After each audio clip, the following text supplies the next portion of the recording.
hierarquia e conduta na federação.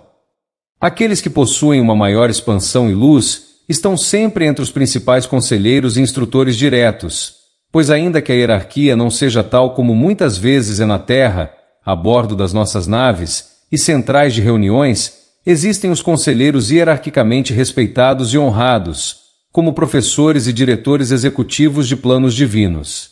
Ainda que a mentalidade humana tenha dificuldade de compreender certas dinâmicas nas nossas organizações e como lidamos com certas situações, o respeito, a diplomacia e a honra à hierarquia são pontos fundamentais para a mínima boa convivência harmoniosa em nossa federação. Entendam que, quando falamos de hierarquia, não estamos falando de superiores mandando em inferiores ou dando ordens. Estamos falando de um campo onde naturalmente o entendimento acerca da fonte é mais alargado, e há um respeito incondicional sobre isso em nossos ambientes. Evidentemente, ninguém precisa ditar regras e ordens, pois há um consenso natural, onde todos sabem muito bem o seu papel e até onde podem ir. Nas reuniões isso é sempre bem claro e evidente, e ainda que elas existam, e muitas vezes sejam acaloradas quando se trata da pauta terra, nunca é como a mente de vocês pode imaginar, considerando a realidade terrestre, quando muitos têm sede de poder e controle sobre os demais.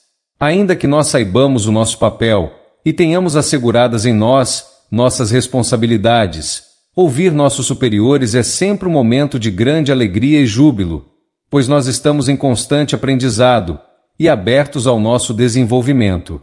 Há sempre uma parceria mútua, e mesmo nas discordâncias, há respeito e fraternidade, e jamais, em hipótese nenhuma, opressão, agressividade, imposição, deslealdade ou desejo de poder.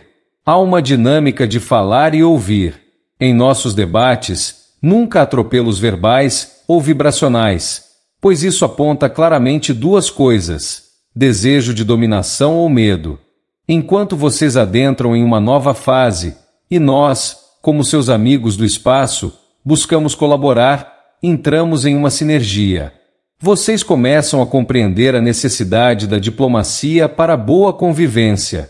A necessidade de entender as dinâmicas entre chefe e líder é algo que estará muito evidenciada no dia a dia de uma nova sociedade, a qual se forma a partir desse ponto, pelo simples fato de que a verdadeira liderança é aquela que inspira genuinamente, não apenas puxando a fala e dando ordens, mas é aquela que, através do exemplo e da boa vontade, induz os demais a uma conduta sempre à frente, edificante e inspiradora.